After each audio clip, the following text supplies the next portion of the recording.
بسم اللہ الرحمن الرحیم۔ السلام علیکم ناظرین، پروگرام میں خوش آمدید۔ میں ہوں حیدر حیات خان۔ ناظرین، سال 2025 سفارتی اعتبار سے پوری دنیا کو لے کر بڑا عجیب و غریب سال تھا، اور ادروائز بھی 2025 میں جو کچھ ہوا شاید اس سے پہلے کوئی بھی ایکسپیکٹ نہیں کر رہا تھا کہ اس تیزی سے دنیا میں یہ اس طرح کی ہیپننگز ہوں گی۔ ایران اور اسرائیل کے درمیان جو کانفلکٹ ہوا، پاکستان اور بھارت کے درمیان جو معاملات ہوئے، پھر اس کے بعد کس طریقے سے حماس اور اسرائیل کے درمیان جو جنگ بندی والا سارا ایپیسوڈ ہوا، تو بڑی یہ وہ ہیپننگز تھیں جو شاید 2024 کے اندر کوئی ایکسپیکٹ نہیں کر رہا تھا کہ چیزیں اس تیزی سے اس طرف بڑھتی چلی جا رہی ہیں۔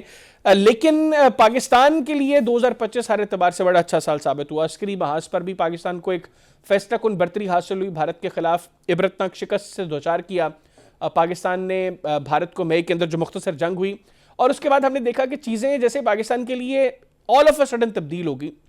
دنیا پاکستان کو جس انداز سے دیکھ رہی تھی، وہ دنیا کا دیکھنے کا انداز بدل گیا، پاکستان کا جیو پولیٹیکل سٹیچر بڑھ گیا، اور پاکستان جو ہے وہ اچانک غیر اہم سے انتہائی اہم ملک بن گیا۔ اور ایک بڑی بلیسنگ یہ بھی ہوئی کہ آج پاکستان دنیا کے ان چند ممالک میں شامل ہے جس کے ساتھ تینوں گریٹ پاورز یعنی امریکہ، روس اور چین اچھے تعلقات رکھتا بھی ہے اور چاہتا بھی ہے کہ اس کے ساتھ اچھے تعلقات ہوں۔ تو جہاں یہ پاکستان کے لیے ایک بلیسنگ ہے، وہیں ایک جو بری چیز ہوئی وہ یہ کہ پاکستان کے اپنے ہمسایہ میں بھارت اور افغانستان کے ساتھ حالات کافی کشیدہ رہے۔ تو آج کے پروگرام میں ڈسکس کریں گے کہ 2026 میں جو ایک اچھا سال ہم نے 2025 گزارا، تو 2026 میں پاکستان کو سفارتی اعتبار سے کن چیلنجز کا سامنا کرنا پڑ سکتا ہے، پاکستان اور بھارت کے تعلقات میں کوئی بہتری کی امید ہے تو کس طریقے سے چیزیں بہتر ہو سکتی ہیں، نہیں تو پھر حالات کس طرف جائیں گے۔ اور پھر ہم نے دیکھا کہ وینزویلا میں ایک آپریشن ہوا، امریکہ نے وہاں پر اپنی فورسز کو بھیجا اور وینزویلا کے پریزیڈنٹ نکولس مادورو کو گرفتار کیا۔ بہت سے لوگ کہہ رہے ہیں کہ گرفتاری نہیں تھی، بیسیکلی اغوا تھا، اور اس کے بعد اب ان کو امریکہ لے جایا گیا ہے۔ اس کا امپیکٹ ریجن پر کیا ہوگا، لاطینی امریکہ کے دوسرے ممالک وہ اس کو کیسے دیکھ رہے ہیں، اور اوورآل چین، روس اور دنیا کے جو دیگر بڑے ممالک جو میٹر کرتے ہیں وہ اس کو کس انداز میں دیکھ رہے ہیں، اس کو بھی پروگرام میں ڈسکس کریں گے۔ اور اس کے لیے مجھے جوائن کیا اسلام آباد سے ویڈیو لنک پر سردار مسعود خان صاحب نے، فارمر سینئر ڈپلومیٹ ہیں، پاکستان کے مستقل مندوب رہ چکے ہیں اقوام متحدہ میں، پھر امریکہ اور چین میں بھی پاکستان کے سفیر رہ چکے ہیں۔ سردار صاحب، تھینک یو ویری مچ، آپ نے پروگرام کے لیے وقت نکالا۔ السلام علیکم۔ وعلیکم السلام۔ سر، سب سے پہلے ہم ذرا ڈسکس کر لیں کہ 2025 پاکستان کے لیے بڑا ایک اچھا سال ثابت ہوا۔ پاکستان کا جیو پولیٹیکل سٹیچر بڑا، دنیا کا پاکستان کو دیکھنے کا انداز تبدیل ہوا، پاکستان کو جو امپورٹنس دینی چاہیے تھی ماضی میں جو نہیں مل رہی تھی وہ ملنا شروع ہوئی۔ آپ کے خیال میں اب 2026 وہ پاکستان کو کن چیلنجز کا سامنا سفارتی محاذ پر جو ہے وہ کرنا پڑ سکتا ہے؟ دیکھیں، جو ہماری کامیابیاں ہیں انہی کے اوپر کنسالیڈیشن ہمارا ایک بہت بڑا چیلنج ہے۔ یعنی جیسے کہ آپ خود اپنے ابتدائی میں کہہ رہے تھے کہ ہمیں بے تحاشا کامیابیاں نصیب ہوئی، اور ان میں سے کچھ جو ہے جس کے لیے ہم تیار تھے، کچھ غیر متوقع بھی تھی، لیکن اب ان کامیابیوں کو سمیٹنا ہے اور ان کو اعلیٰ سطح پہ لے جانا ہے، یہ سب سے بڑا چیلنج ہے۔ اور 2025 کا سال پاکستان کی تاریخ میں بے مثال سال ہے، جس میں نہ صرف ہمیں ہندوستان کے اوپر واضح دو ٹوک فوجی برتری حاصل ہوئی، بلکہ اس کے بعد سفارتی محاذ کے اوپر کئی دروازے کھل گئے جو ہمارے اوپر بند تھے یا نیم وا تھے۔ تو وہ اس وجہ سے پاکستان کی، جیسے کہ آپ نے خود کہا کہ پاکستان کی قدر و منزلت ساری دنیا میں بڑھ گئی۔ اب یہ ہے کہ یہ تو ہے ایک قسم کی دہلیز آپ کو مہیا کی گئی ہے، تو اس کے اوپر جو ہے آپ کیا تعمیر کریں گے؟ تو اس کے لیے قیادت کے لیے بھی بہت بڑا چیلنج آ گیا ہے، عوام الناس کے لیے بھی آ گیا ہے، بالخصوص جو ہمارے تجارتی اور معاشی ادارے ہیں ان کے اوپر ذمہ داریاں بڑھ گئی ہیں۔ تو اصل میں چیلنجز جو ہیں وہ یہ ہے کہ ہندوستان کی طرف سے خطرہ ٹلا نہیں بلکہ شدید تر ہو گیا ہے۔ دوسری طرف افغانستان کا محاذ کھل گیا ہے۔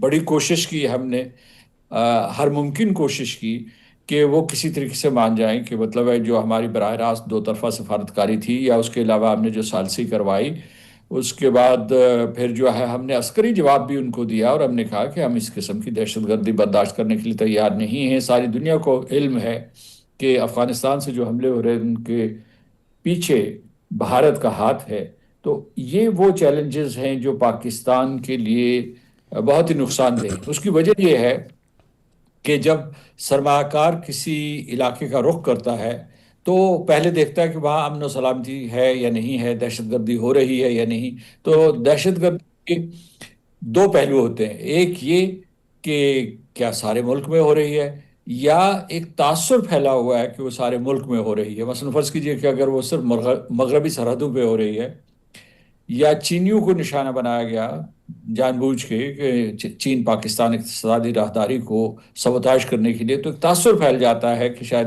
وہاں جانا محفوظ نہ ہو۔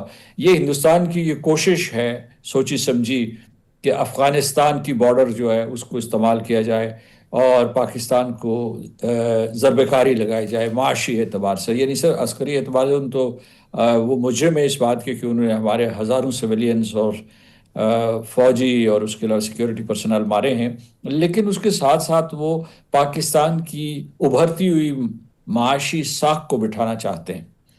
تو یہ ہمارے چیلنجز ہیں۔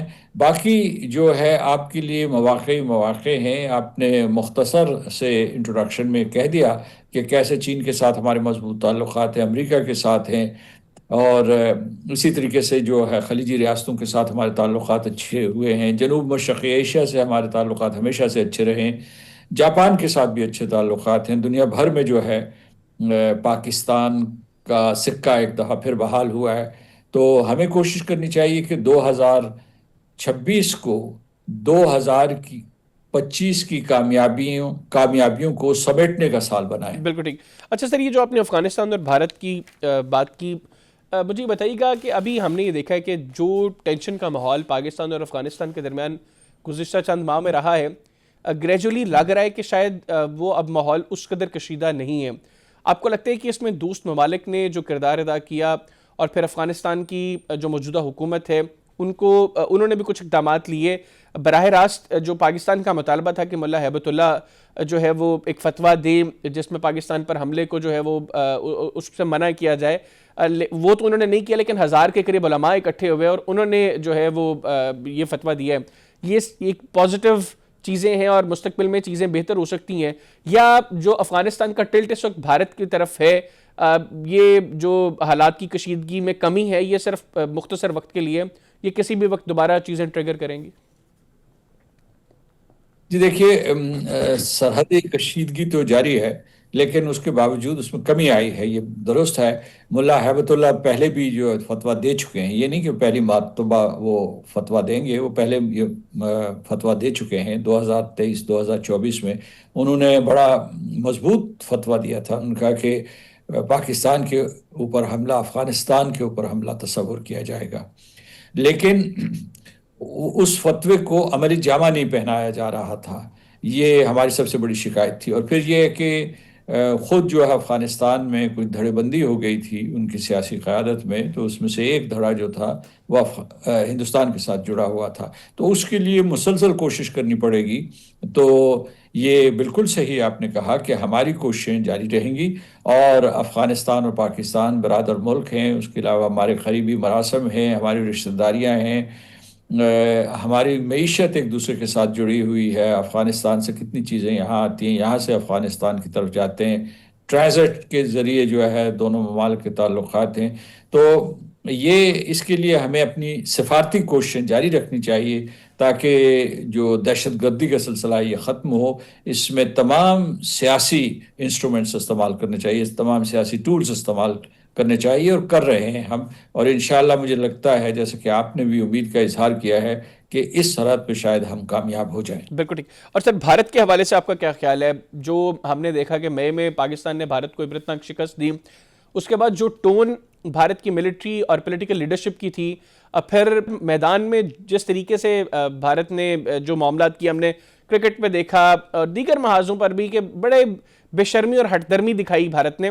لیکن ابھی ڈھاکہ میں خالدہ ضیاء کے فنرل کے موقع پر جو جے شنکر آئے اور اسپیکر ایاز صادق صاحب سے انہوں نے مصافحہ کیا، آپ سمجھتے ہیں کہ یہ پازیٹیو چیز ہے، اب چیزیں بہتری کی طرف بڑھ سکتی ہیں؟ یہ کم از کم ایک سگنل ہے کہ اب برف جو ہے وہ پگھلنا شروع ہو گئی ہے، یا جو بھارت کا پرانا انداز ہے کہ پہلے ایک دنیا کو میسج دیں کہ دیکھیں ہم لوگوں نے یہ سافٹ کارنر دکھانا شروع کیا ہے, چیزوں کو بہتر کرنے کی کوشش کی ہے, اور اس کے بعد پھر کوئی فالس فلیگ آپریشن کر کے جو حالیہ شکست ہے اس کا بدلہ لینے کی کوشش کی جائے گی؟ دیکھیے میں آپ کو دیکھتا رکھتا ہوں بھارتی ٹیلی ویژن کے اوپر, تو ابھی تک جو ہے ان کا لب و لہجہ ان کے میڈیا کا بہت ہی جارحانہ ہے. اور میں آپ کو بھی خراج تحسین دیتا ہوں کہ وہاں آپ جو ہے اس منفی اور جارحانہ ماحول میں پاکستان کا نقطۂ نظر پیش کرنے کی کوشش کرتے ہیں. عام طور پہ وہ کسی کو بولنے نہیں دیتے, لیکن انہوں نے آپ کے لیے تھوڑی بہت رعایت کی ہوئی ہے کہ چند جملے آپ کو کہنے کا موقع مل جاتا ہے. اور وہاں جو ہے یعنی پاکستان کی توہین کے لیے پاکستان کے اینکر پرسنز کو بٹھایا جاتا ہے, لیکن آپ نے ہمیشہ جو ہے پاکستان کا نقطہ نظر بہت مضبوطی سے پیش کیا ہے. Thank you. تو ایک لیکن جو اب میں آپ کے سوال کی طرف آتا ہوں, تو سوال یہ کہ ڈھاکہ میں جب انہوں نے جے شنکر جو ہے خود چل کے گئے ایاز صادق صاحب کی طرف, تو امیدیں ابھری, ایک امید کی کرن ابھری کہ شاید بھارت اپنے رویے میں تبدیلی کے بارے میں غور کر رہا ہے. کئی قسم کی کیا سارائی ہوئی کہ یہ انہوں نے خود کیا ہے. نریندر مودی نے کہا ہے, جو ان کے ہارڈ لائنرز ہیں امت شاہ یا راجناتھ سنگھ نے ان کو صلاح دی ہے, یا راشٹریہ سوئم سیوک سنگھ نے کہہ دیا کہ بھارت تنہا ہو گیا ہے خطے میں بھی دنیا میں بھی, تو اب پاکستان کے ساتھ معاملات طے کرو. تو ہم نے بھی اس کا خیر مقدم کیا. پاکستان کے جو قائدین ہیں, عوام ہیں, صاف دل کے لوگ ہیں, وہ یہ سمجھتے ہیں کہ بھارت اور پاکستان جو ہے اپنے مسائل سفارتی ذرائع سے حل کریں اور آگے بڑھیں اور معاشی تعاون کا سوچیں, سارک کو مضبوط کریں. یہ اس قسم کا ہمارا ویژن ہے. تو لیکن ایک ہی دن کے بعد جے شنکر نے یہ بیان دیا جس میں اس نے کہا کہ پاکستان ایک برا ہمسایہ ہے, اور انہوں نے بڑے منفی الفاظ کا انتخاب کیا. دوسرے انہوں نے یہ کہا کہ پاکستان دہشت گردی کرتا ہے, اور تیسرے انہوں نے یہ کہا کہ جو انڈس واٹر ٹریٹی ہے اس کے پانی وہ پاکستان کو نہیں دیا جا سکتا, تو کیونکہ پاکستان کو دہشت گردی کا جو انہوں نے الزام لگایا ہوا تھا. تو یہ وہ کہانی ہے جو وہ 1990 کی دہائی سے جب کشمیر کی تحریک نے زور پکڑا تھا اس وقت سے انہوں نے بیانیہ شروع کیا ہے. اس کو پھر جو ہے 9/11 کے بعد تیز تر کیا. جانیں پاکستان میں ضائع ہو رہی ہیں. آپ دیکھ لیجئے کہ گزشتہ برس بھی دیکھ لیجئے, اس سے پہلے دیکھ لیجئے کون دہشت گردی کا شکار ہے, کلبھوشن یادو کہاں گرفتار ہے, کون کون سے نیٹ ورکس جو ہے ان کے آئیڈینٹیفائی نہیں ہوئے. اس کے باوجود وہ رٹے رٹائے یہ جملے دہراتے رہتے ہیں کہ پاکستان کو کٹہرے میں کھڑا کریں, اور اس کی وجہ سے اور ان کی جو رعونت ہے, غرور, تکبر, جو اس قسم کا کہ جناب ہم اس علاقے کے چودھری ہیں, بڑا ملک ہیں, تو کسی طریقے سے جو ہے اپنے ہمسائے کے لوگوں کے ساتھ, ہمسائے ممالک کے ساتھ مل کر آگے نہیں چلیں گے, وہ رویہ برقرار ہے. دوسرے جو ہے آپ نے بھی کئی مرتبہ اس کا ذکر کیا ہے, وہ یہ ہے کہ وہ شکست بہت ذلت آمیز تھی جو مئی 2025 کی تھی, اور وہ کسی طریقے سے اس سے نمٹ نہیں سکتے. یعنی حزب اختلاف ان کو نشانہ تنقید بنایا جا رہا ہے. راشٹریہ سوئم سیوک سنگھ بھارتیہ جنتا پارٹی میں جو ہے بہت زیادہ بے چینی پائی جاتی ہے, ندامت ہے ایک قسم کی کہ جناب بڑے بلند بانگ دعوے کر کے گئے تھے, حملہ آور ہوئے تھے, اور اس کے بعد منہ کی کھانی پڑی. اور پھر بین الاقوامی برادری سے اگر آپ پوچھیں, ابھی جو ہے سال کے آخر میں دسمبر میں کئی آرٹیکلز آئے امریکہ سے, برطانیہ سے, دوسری جو بین الاقوامی پریس ہے, انہوں نے کہا کہ پاکستان حاوی رہا ہے ہندوستان کے اوپر. تو اس لیے کہ جو کچھ وہ اپنے میڈیا کے ذریعے جھوٹ بتاتے رہے لوگوں کو, یہ دنیا کو وہ باور نہیں کروا سکے کہ انہیں کسی قسم کی جو ہے وہ فتح نصیب ہوئی ہے جسے وہ پرچار کرنے کی کوشش کر رہے ہیں. بالکل ٹھیک. تو یہ چیلنج ہمیں موجود رہے گا, لیکن جس قسم کے ہم صفاتی بیانات دیتے رہتے ہیں ان کو برقرار رکھنا چاہیے. ہم یہ چاہتے ہیں کہ انڈس واٹر جو ہے وہ کوئی ان کی ملکیت نہیں ہے, نہ ہم انہیں اپر رائپیرین مانتے ہیں. مطلب انڈس واٹر ٹریٹی تو ہے, اپر رائپیرین وہ اس وجہ سے بنے ہیں کہ انہوں نے جموں اور کشمیر کے ایک حصے کے اوپر غاصبانہ قبضہ کیا ہوا ہے, اور اس کی وجہ سے وہ کہہ رہے ہیں کہ ہمیں دھمکیاں دے رہے ہیں. اپنے حصے کا تو پانی لے لیا جو ستلج راوی اور چناب نہیں، معاف کیجیے گا، بیاس کا. اور اس کے بعد جو اوپر کے 3 دریا ہمارے حصے میں آئے تھے، ان دریاؤں کا پانی وہ بند کرنا چاہتے ہیں. تو اس سے بڑا ظلم کیا ہو سکتا ہے؟ It's an act of war. اور اس سے جو ہے پورے کے پورے ملک میں، خطے میں، یعنی دونوں ممالک میں اور خطے میں جو ہے ایک جنگ کا خطرہ ہے، کیونکہ بالکل یہ آبی جارحیت نہیں ہے، یہ عسکری جارحیت ہے. بالکل ٹھیک. اچھا سر، آپ چونکہ امریکہ میں بھی پاکستان کے ایز این ایمبیسڈر وہاں پہ سرو کر چکے ہیں، آپ چین میں بھی رہ چکے ہیں، آپ دونوں ممالک کی پلس کو سمجھتے ہیں. ابھی پاکستان کے لیے ایک بڑی بلیسنگ یہ بھی ہوئی ڈپلومیٹکلی کہ پاکستان کے بیک وقت امریکہ سے بھی بڑے اچھے تعلقات ہیں، پاکستان کے چین سے بھی بڑے اچھے تعلقات ہیں. تو آپ کو لگتا ہے کہ یہ جو بلیسنگ ہے یہ سم ہاؤ چیلنج بھی ہے پاکستان کے لیے، اور جو پاکستان اور امریکہ کے بڑھتے ہوئے تعلقات ہیں یہ ایک پاک چین دوستی میں کوئی دراڑ ڈال سکتے ہیں؟ کیونکہ بہت سی اسپیکولیشن یہ بھی ہوئی جس وقت حالیہ چند ماہ میں ہماری ان کے ساتھ قربت بڑھی تو لوگوں نے کہا جی کہ پاکستان اور چین کے تعلقات خراب ہو سکتے ہیں، کیونکہ بڑے اسٹرانگ اور مضبوط جو تعلقات ہیں وہ اسی طرح برقرار ہیں، مزید بہتر ہو رہے ہیں. تو آپ دونوں ممالک میں رہ چکے ہیں، دونوں کی پلس کو سمجھتے ہیں. آپ کے نزدیک جو ہے وہ یہ قربت امریکہ اور پاکستان کی یا چین اور پاکستان کی دوستی میں کوئی دراڑ ڈال سکتی؟ میں نہیں سمجھتا کہ ایسا ہوگا. خاص طور سے چین کے ساتھ ہمارے تعلقات مضبوط تر ہوں گے. اسحاق ڈار صاحب جو نائب وزیر اعظم ہیں اور وزیر خارجہ ہیں وہ چین گئے ہیں، ان کی ملاقات ہوئی ہے. وانگی جو ان کے وزیر خارجہ ہیں اور اس کے بعد ان کے ایگزیکٹو وائس پریمیئر سے ملاقات ہوئی ہے. کمیونسٹ پارٹی کے جو منسٹر ہوتے ہیں انٹرنیشنل افیئرس کے، ان سے بھی ان کی ملاقات ہوئی ہے. تو یہ ملاقاتیں بہت سود مند ثابت ہوئی ہیں. لیکن اس سے پہلے گزشتہ برس جو ہے ہمارے وزیر اعظم اور فیلڈ مارشل عاصم منیر صاحب چین گئے تھے، اور وہاں سے بڑے مضبوط مثبت پیغامات آئے تھے ہماری دوستی کے سلسلے میں، ہمارے تعاون کے سلسلے میں. اور یہ صرف جو ہے ریٹرک نہیں تھی، الفاظ نہیں تھے. جو چین پاکستان اقتصادی راہداری کے دوسرے دور جسے 2.0 کہتے ہیں اس کا آغاز ہوا. اضافی طور پر جو بنیادی طور پر رقم مختص کی گئی تھی $62 بلین کی، اس پورے منصوبے کو پایہ تکمیل تک پہنچانے کے لیے اس کے علاوہ $10 بلین کے اضافی معاہدے ان کے اوپر دستخط کیے گئے. تو اس کا مطلب، اور دوسرے یہ ہے کہ ہمارے فوجی تعلقات مضبوط ہو رہے ہیں، مضبوط تر ہوں گے. اس کی وجہ یہ ہے کہ جو ہم نے J-10C استعمال کیا تھا یا ان کے میسائلز استعمال کیے تھے، ان کی کارکردگی اتنی بہتر رہی کہ چین کا سر بھی فخر سے بلند ہو گیا، اور عالمی منڈیوں میں ان کی ٹیکنالوجی کی ساکھ بہت بڑھ گئی، سٹاک بہت اوپر چلے گئے، مانگ بڑھ گئی. تو اس وجہ سے یہ ہے کہ ہمارے پہلے ہی مضبوط تعلقات تھے، مضبوط تر ہوں گے. امریکہ کے ساتھ آپ نے دیکھا ہے کہ وہ بھی اب جو ہے انہوں نے گزشتہ برس 2 مرتبہ ایسے سسٹینمنٹ پیکیجز دیے F-16 کے لیے. F-16 فلیٹ جو ہے ایک جو ہے 300 تقریباً $96 ملین کی تھی، اور ابھی حال ہی میں گزشتہ 2 ہفتوں کے اندر انہوں نے $686 ملین کی ایک اور جو ہے ترسیل دی ہے ہمیں، جو مطلب واگزار کیا ہے ہمارے جو سسٹینمنٹ پیکیج تھا. دس از انیوژول. انہوں نے کہا ہے کہ یہ جو F-16 مضبوط ہوگا تو اسے ہم کامبیٹ میں بھی استعمال کر سکیں گے، ہم ایکسرسائزز میں بھی استعمال کر سکیں گے، تربیت کے لیے بھی استعمال کر سکیں گے. لیکن آپ کے سوال کی طرف لوٹتا ہوں کہ 3 جگہوں سے ان غلط فہمیاں پیدا کرنے کی کوشش کی جائے گی.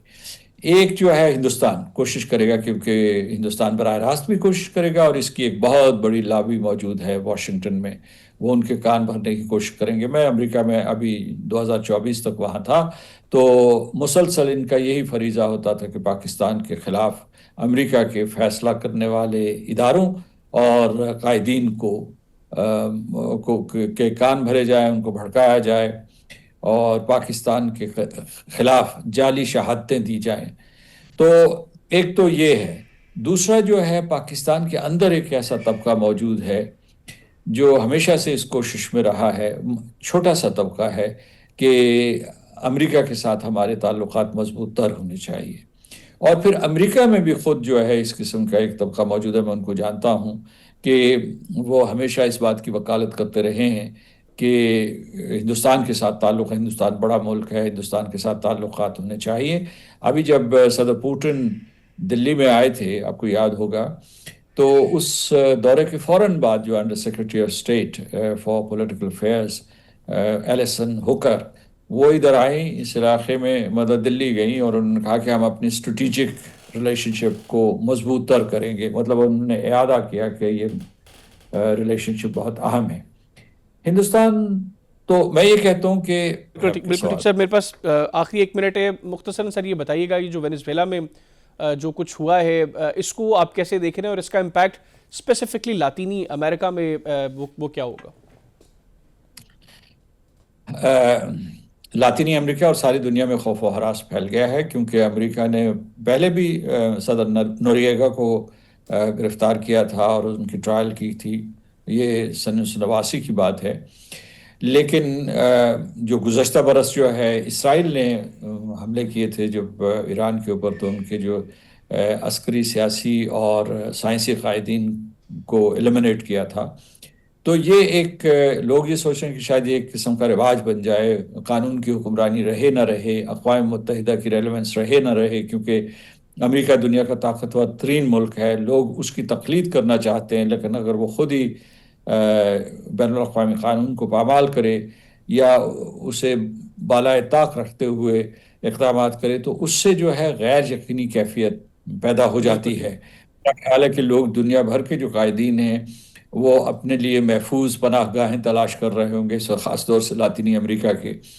تو یہ جو ہے اس کا جائزہ لیا جا رہا ہے، لیکن 2 قسم کے بیانات ہیں۔ ایک صدر ٹرمپ کا بیان ہے، وہ بہت سخت ہے، انہوں نے کہا ہے کہ وہ اب پورے کا پورا جو ہے وینزویلا کا، یعنی امریکہ وہ نظام چلائے گا۔ اور دوسرا بیان ہے مارکو روبیو صاحب کا آیا ہے، اور مارکو روبیو صاحب نے یہ کہا ہے، جو سیکرٹری آف اسٹیٹ ہیں، انہوں نے یہ کہا ہے کہ ہم کسی بھی حکومت کے ساتھ کام کرنے کے لیے تیار ہیں۔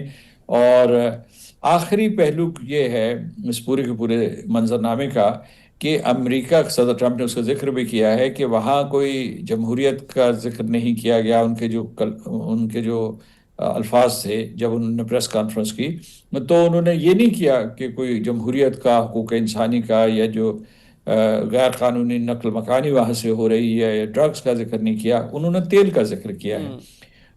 بہت کم لوگوں کو پتا ہے کہ وینزویلا دنیا کی جو تیل پیدا کرنے والے ممالک ہیں ان میں سر فہرست ہے۔ جی، تقریباً 1/5 اس کے پاس ریزروز ہیں پوری دنیا کے۔ جی، تو میں سمجھتا ہوں کہ اسے ایک مرتبہ ہمیں بین الاقوامی نظام ٹوٹتا ہوا نظر آ رہا ہے، امریکہ کی قیادت اس میں کم ہوتی نظر آ رہی ہے۔ تو دیکھیے، اس میں ابھی دیکھنا پڑے گا کہ آگے کیا ہوتا ہے، کیونکہ امریکہ نے گزشتہ برس تقریباً ایک اندازے کے مطابق 7 ملکوں کے اوپر براہ راست حملے کیے ہیں۔ بالکل ٹھیک۔ تھینک یو ویری مچ سر، آپ کے لیے وقت نکالا۔ ناظرین، سردار مسعود خان صاحب ہمارے ساتھ موجود تھے، گفتگو ان کی آپ نے سنی۔ پروگرام ایک بریک لیں گے، بریک سے واپس آئیں گے تو کچھ اور اہم چیزیں ان کو ڈسکس کریں گے، کہنا چاہیے گا۔ اسٹے ود اس۔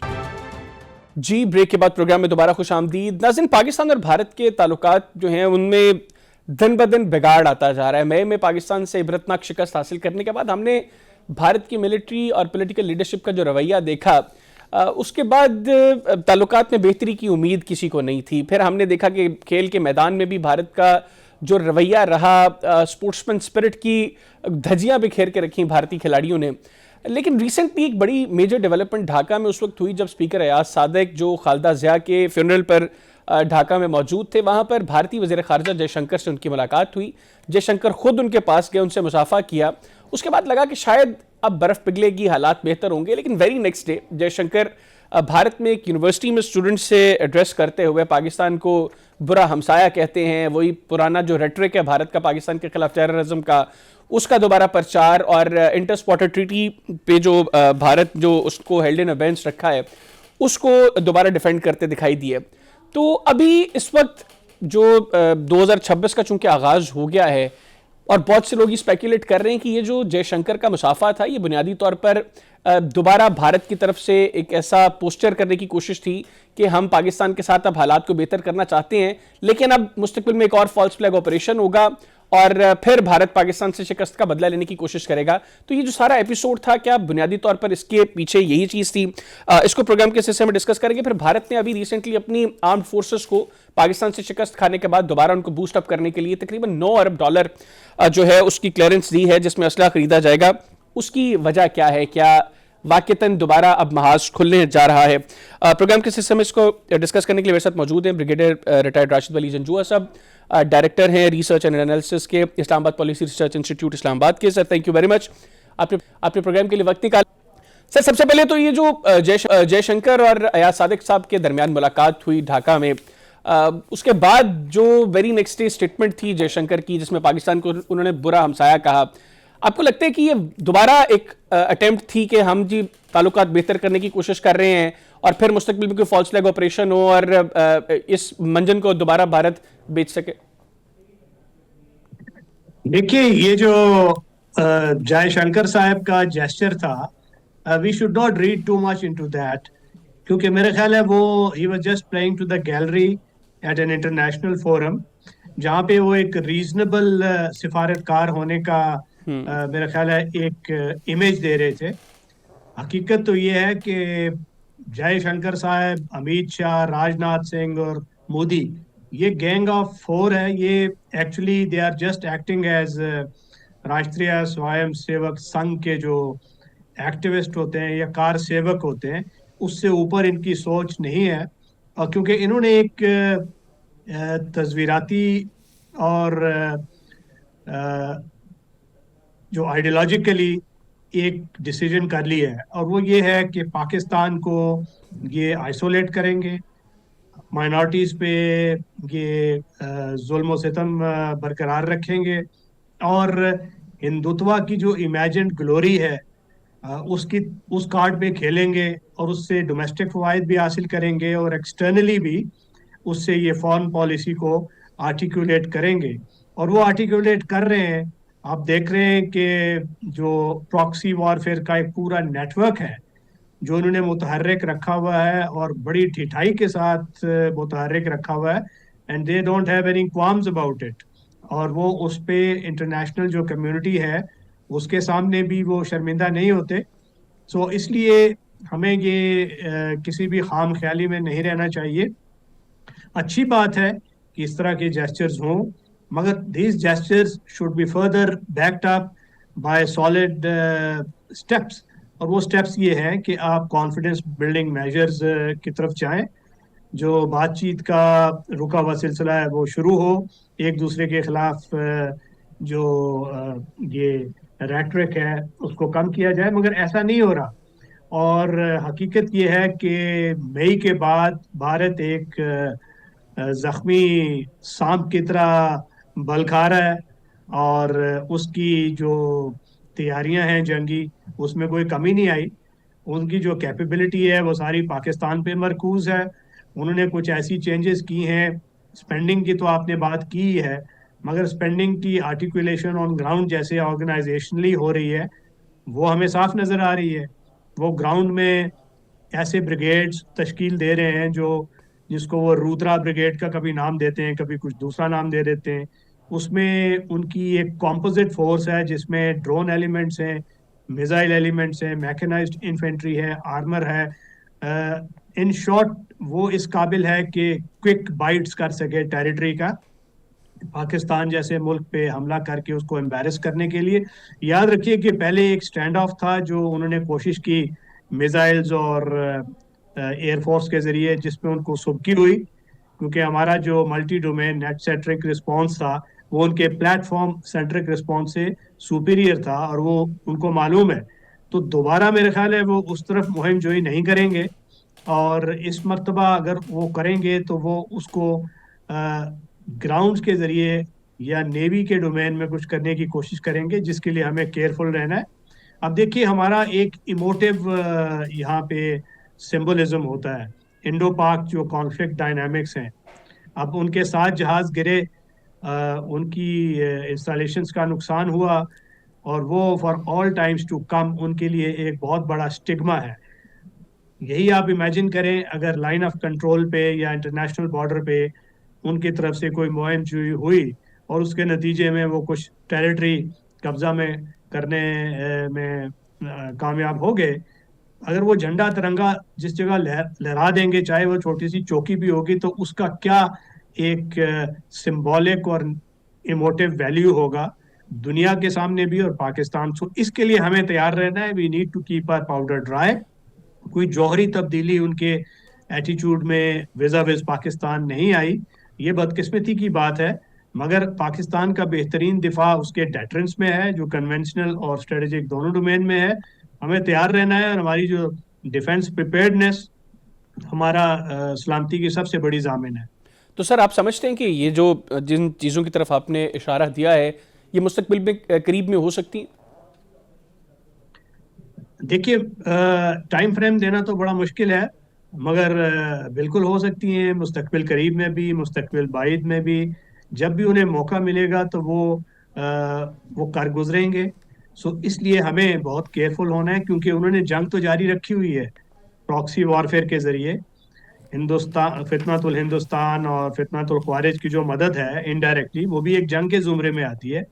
اور کشمیر میں جو کچھ کر رہے ہیں, کشمیر میں اب وہ کوئی آرکیسٹریٹ کر سکتے ہیں فالس فلیگ آپریشن دوبارہ, کیونکہ کشمیر ان کے قابو میں نہیں آ رہا, ڈسپائٹ ان کی بہترین ایفرٹ اور 9 لاکھ فوج ڈپلوائے کرنے کے باوجود. جتنے انہوں نے میجرز لیے ہیں, انہوں نے ایک کٹ پتلی چیف منسٹر بھی ابھی رکھا ہوا ہے, مگر ایون وہ بھی ان سے نالاں ہے. اور جو میر واحد ہے جو آل پارٹی حریت کانفرنس, اس کو وہ جمعے کی نماز تک کی اجازت نہیں دیتے. ڈیموگرافک چینجز کر رہے ہیں, اور ان کی یہ خواہش ہے کہ جو پراپرٹی اونرشپ کا نظام اس طریقے سے دوبارہ ترتیب دیں کہ جو اسٹیٹ سبجیکٹ کشمیریز ہیں ان سے ان کی جو شناخت ہے وہ چھینی جائے. جب زمین چھین لی جائے گی, شناخت چھین لی جائے گی, سیاست کرنے کی اجازت نہیں ہوگی, تو پھر کشمیری دوبارہ اضطراب میں آئیں گے, ایک انسرکشن ہوگی اور اس کو متعاون پاکستان کو وہ ٹھہرائیں گے. تو یہ ساری چیزیں ہیں, line of control, international border, internal جو پراکسی وارفیئر ہے, ان تینوں محاذ پہ پاکستان کو بڑا چوکنا ہونا ہے.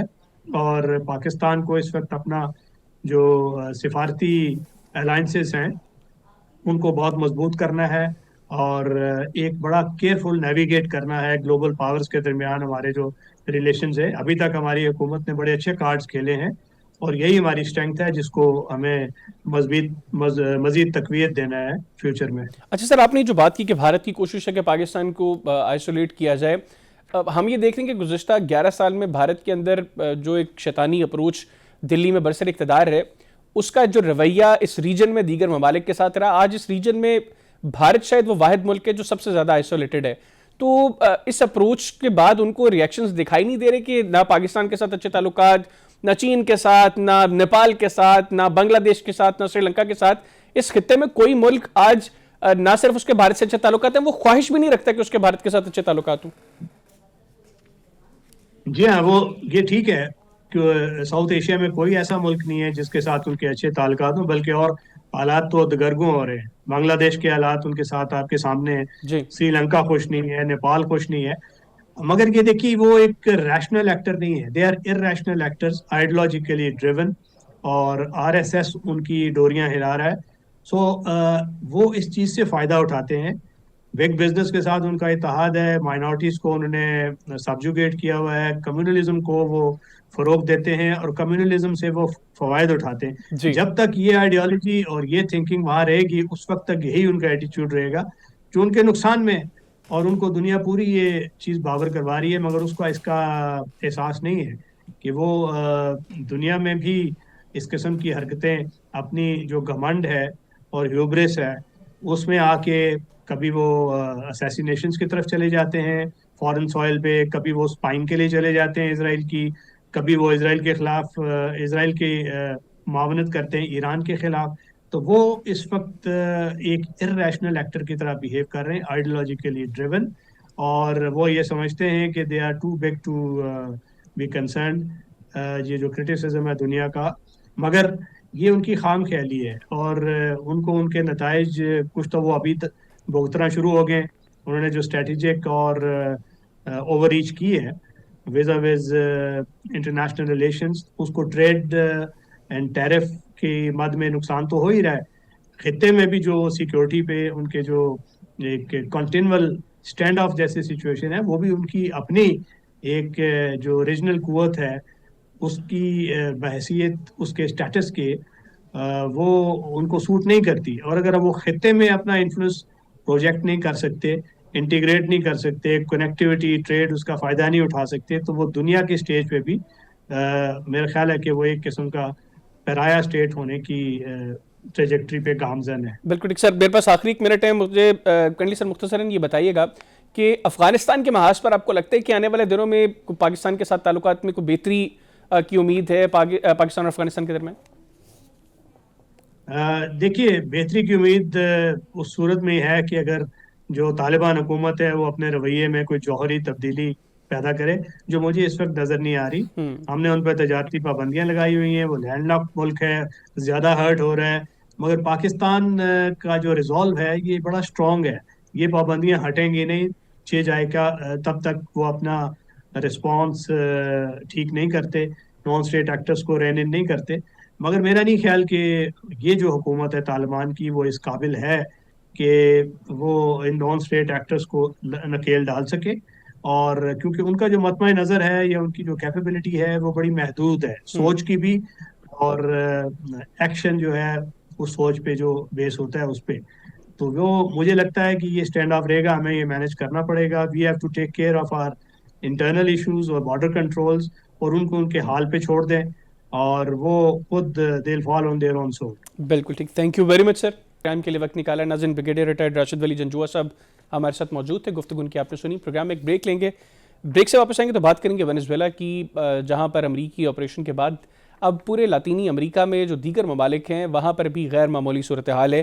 تو وہ کیا مستقبل میں اسی طرح کی کارروائیاں وہاں پر بھی ایکسپیکٹڈ ہیں یا نہیں؟ بریک کے بعد اس کو ڈسکس کریں گے. کہنا چاہیے گا اسٹے ود اس. جی، بریک کے بعد پروگرام میں دوبارہ خوش آمدید. ناظرین، وینزویلا میں امریکی صدر نے جو کارروائی کروائی اس کے بعد ہم دیکھ رہے ہیں کہ لیٹن امریکن کنٹریز کے اندر غیر معمولی اس وقت حالات ہیں. کیوبا کے حوالے سے بھی اب وہ بات کر چکے ہیں کہ وہاں پر خود ہی حکومت گرنے والی ہے. کولمبیا کے اندر ایک بیمار شخص حکومت کو چلا رہا ہے، وہاں پر سسٹم زیادہ دیر نہیں چلے گا. پھر گرین لینڈ کو وہ خریدنے کی باتیں کرتے رہے ہیں. تو اب ان کی جو بیانات ہیں وہ شاید انڈیکیٹ کر رہے ہیں کہ مستقبل میں وہ لیٹن امریکن کنٹریز میں مزید اس طرح کی کارروائیاں کر سکتے ہیں. اس کے کوئی امکانات ہیں یا نہیں؟ پروگرام کے حصے میں اس پر گفتگو کریں گے. پھر یہ جو کارروائی تھی اس کا بنیادی طور پر مقصد تھا کیا امریکہ صرف وینزویلا کے جو آئل ریزروز ہیں ان کے اوپر اپنا کنٹرول چاہتا تھا؟ اس کو بھی پروگرام میں ڈسکس کریں گے. پھر ایران میں جو کشیدگی ہے اس کے بعد ہم دیکھ رہے ہیں کہ ہیومن رائٹس کو لے کر جو امریکہ بیانات دے رہا ہے اور کچھ باتیں ہو رہی ہیں کہ یہ ایک میسج ہے بیسیکلی ایرانین لیڈرشپ کو بھی. تو اس طرح کی کارروائی ایران میں امریکہ کر سکتا ہے یا نہیں؟ اس کو بھی پروگرام کے حصے میں ڈسکس کریں گے. اور اس کے لیے مجھے جوائن کیا ہے ڈاکٹر جمیل احمد خان صاحب نے، فارمر سینئر ڈپلومیٹ ہیں. سر، تھینک یو ویری مچ، آپ نے پروگرام کے لیے وقت نکالا. سر، سب سے پہلے تو یہ بتائیے گا وینزویلا میں جو کچھ ہوا، ڈونلڈ ٹرمپ صاحب نے اس کو اسپیکٹیکولر اسالٹ کہا. آپ کی اس کے بارے میں رائے کیا ہے؟ یہ جو ساری کارروائی ہے اس کے پیچھے مقاصد کیا تھے اور اس کا امپیکٹ جو لیٹن امریکن کنٹریز ہیں ان پر کیا ہوگا؟ نہیں، پہلے تو مقاصد کیا ہے، اور مقاصد یہی ہے کہ امریکہ چاہتا ہے کہ علاقے میں اس کا انفلوئنس قائم رہے. اس کا انفلوئنس تھوڑا کم ہو رہا تھا، اور علاقے کے جو آئل ریزرو، جس طرح کہ آپ نے اپنے بیانیے میں ذکر کیا ہے، آئل ریزرو دنیا کا سب سے بڑا آئل ریزرو ہے وہاں. 303.5 بلین بیرل وہاں آئل ریزرو ہے، اور اوپیک کا فاؤنڈنگ ممبر ہے وینزویلا اس لحاظ سے. اور پھر اس سے زیادہ اہم بات یہ ہے کہ وینزویلا چائنا کو، انڈیا کو اور باقی ممالک کو سینکشن کے باوجود آئل اور انرجی پرووائڈ کر رہا تھا. تو اس میں ظاہر ہے چائنا کو بھی ایک ڈیفیکلٹی آئے گی کہ اس کی آئل سپلائی میں فرق پڑ جائے گا، اور چائنا کو وسوسہ ہوگا کہ آپ نے ایران کا بھی اپنے بیانیے میں ذکر کیا، میں آگے چل کے اس پر بھی تبصرہ کر دیتا ہوں کہ ظاہر وسوسہ ہوگا کہ ایران سے بھی چائنا آئل خریدتا ہے. بلکہ یوں سمجھ لے کہ خلیجی ممالک جو ہیں وہ بھی تھوڑے سہم جائیں گے کہ اگر آج آئل کی وجہ سے باری آ گئی ہے. حالانکہ دوسری وجوہات بھی ہیں وینزویلا کے، لیکن سب سے بڑی وجہ یہی نظر آتی ہے. 50 سال میں کبھی ایسا نہیں ہوا کہ اتنی بڑی ڈپلائمنٹ فوج کی ہو، بحری ہوائی اور بری فوج ملا کے، اور جس انداز میں مڈ نائٹ آپریشن کیا گیا، تو یہ بات تو ثابت ہو گئی اور ظاہر ہو گئی کہ دنیا میں مائٹ از رائٹ. ابھی کیونکہ دنیا کا سب سے بڑا طاقتور ترین ملک اب تک امریکہ ہے. امریکہ کے $900 بلین کا ملٹری بجٹ ہے. 800 سے زیادہ ان کے مختلف مقامات پر بیسز ہیں، ملٹری بیسز ہیں دنیا میں پھیلے ہوئے ہر جگہ. تو اس انداز میں دیکھا جائے تو یہ بات تو ثابت ہو گئی کہ قوت بازو پر جو نیشن اپنی قوت بازو پر بھروسہ کرتی ہیں وہی بچ سکتی ہیں، اور وہی اگر ڈونلڈ ٹرمپ جیسا کوئی ذہن اگر لے کے چلے تو وہی اپنا تسلط قائم کر سکتی. دراصل دنیا میں ہو کیا رہا ہے؟ دنیا موو ہو رہی ہے گلوبل نارتھ سے گلوبل ساؤتھ کے طرف. اس میں یہ جو سسکتی اکانومی ہے دنیا کی گلوبل نارتھ کی، جو اگلے 10 برس اور 12 برس کے اندر وہاں سے شفٹ ہو کے ٹوٹل گلوبل ساؤتھ کی طرف آئے گی، جس میں چائنا ہے، رشیا ہے، یہ پوری SCO کنٹریز ہیں، آسیان کنٹریز ہیں. تو اس صورت میں یہ جو ریسیڈنگ پاور، اکنامک پاور، اس کو پروٹیکٹ کرنے کے لیے ابھی تو اس سے بہت کچھ زیادہ دیکھنے کو ملے گا. لیکن اور کون سے اینگل ہیں اس میں؟ جیو پولیٹیکل اینگل کیا ہے اس کا بھی واضح کرنا بڑا ضروری ہے. جیو پولیٹیکل لینڈسکیپ اب چینج یہ ہوا ہے کہ جو کمپٹیشن ہے چائنا اور امریکہ کی، وہ کمپٹیشن اب مزید بڑھے گی، کیونکہ ریسورسز کا معاملہ آ گیا ہے. چائنا اکنامیکلی دنیا کا سب سے بڑا مینوفیکچرنگ کنٹری ابھی سے نہیں، 2010 سے، اور دنیا کا سب سے بڑا ٹریڈنگ کنٹری وہ 2013 سے ہے، اور وہ آہستہ آہستہ مزید بڑھتا جا رہا ہے. اور اس بڑھاوے کو اگر کم کیا جا سکتا ہے چائنا کے اس کمپٹیشن میں رخنہ اندازی کی جا سکتی ہے، تو ظاہر ہے امریکہ ہی سے اس کا کمپٹیشن ہے، اس کے پاس سب سے بڑی ملٹری پاور ہے، تو وہ تو چاہے گا کہ آئل ریزرو سے بھی اس کو فائدہ پہنچے. اور ڈونلڈ ٹرمپ نے تو اناؤنس کر دیا جی کہ میں اپنی کمپنیاں بھیجوں گا، آئل کمپنیاں بھیجوں گا، وہ ڈیولپ کریں گے آئندہ اس کو، تمام آئل تو ریزرو سر کو. یہ تو آپ کے بات نزدیک یہ سلسلہ وینیزویلا تک محدود رہ گئے، یا جو سٹیٹمنٹس اب ڈونلڈ ٹرمپ کی آ رہی ہیں ریگارڈنگ کیوبا، ریگارڈنگ کولمبیا، پھر ریگارڈنگ گرین لینڈ، وہ آپ کو لگتا ہے کہ یہ آگے بھی بڑھیں گے؟ کیونکہ جو انیشیشن ہے وہ تو ہو چکی ہے اس خطے میں لے کر. کولمبیا جو ہے اس کے سربراہ ان کا بھی اس وقت طریقہ صحیح نہیں ہے، اور اسی طرح انہوں نے میکسیکو، کیوبا اور اس کے لیے بھی، اور کولمبیا اس کے بارے میں بات کی ہے، لیکن سب سے سر فہرست انہوں نے بات کی ہے کولمبیا کی. تو اس کے بعد محسوس یہی ہوتا ہے کہ لیٹن امریکہ میں جس طرح شروع میں امریکہ کا پورا تسلط تھا، اور بیچ میں پھر ورلڈ آرڈر نے کچھ اپنے طاقت پکڑنی شروع کی، یونائٹڈ نیشنز کا چارٹر، اس پہ کچھ نہ کچھ عمل ہونا شروع ہوا، کافی حد تک عمل ہوا. لیکن اب یونائٹڈ نیشنز کا چارٹر جو ہے، جو پوری دنیا نے مل کے بنایا تھا، دنیا کا پیس قائم رہا ورلڈ وار 2 کے بعد، وہ یونائٹڈ نیشنز کے چارٹر کی وجہ سے رہا.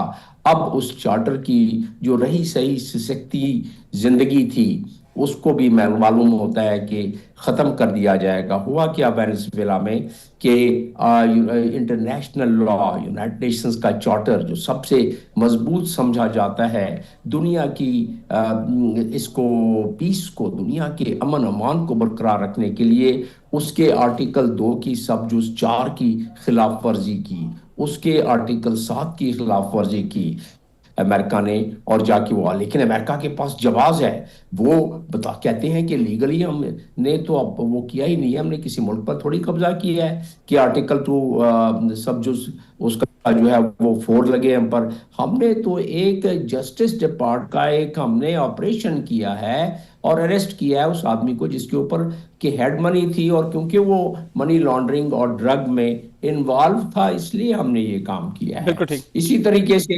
اسی طریقے سے 4 دوسرے سربراہان جو ماضی قریب میں اریسٹ ہوئے 1979 میں، یعنی 1989 میں، وہ نوریاگا، وہ پیناما کے تھے، ان کو بھی اسی طرح اریسٹ کیا ڈرگ کے الزام لگا کے کیا اور منی لانڈرنگ کا ہی الزام لگا کے بالکل کیا. ٹھیک، خیر بالکل صدام کی تو بات دوسری تھی، ان کو کہا کہ یہ ہیومن رائٹ کی وائلیشن، لیکن پھر نیکولاس ماڈورو کو کل جس طرح کیا ان کا بھی وہی الزام لگایا گیا. تو سر اسی طرح جوان کے اور الزامات وہ مانڈو ایرانین لیڈرشپ پر بھی لگا رہے ہیں، خاص طور پہ ابھی اس وقت جو ایران میں اس وقت مظاہرے ہو رہے ہیں ان میں ہیومن رائٹس وائلیشن کو لے کر امریکہ اپنے کنسرنس جو ہے وہ شو کر رہا ہے اور کہہ رہا ہے کہ اگر یہی سلسلہ رہا تو ہم وہاں پر بھی جو ہے وہ نظر رکھے ہوئے ہیں. آپ کو لگتا ہے کہ اسی طرح کی کارروائی امریکہ ایران میں کر سکتا ہے؟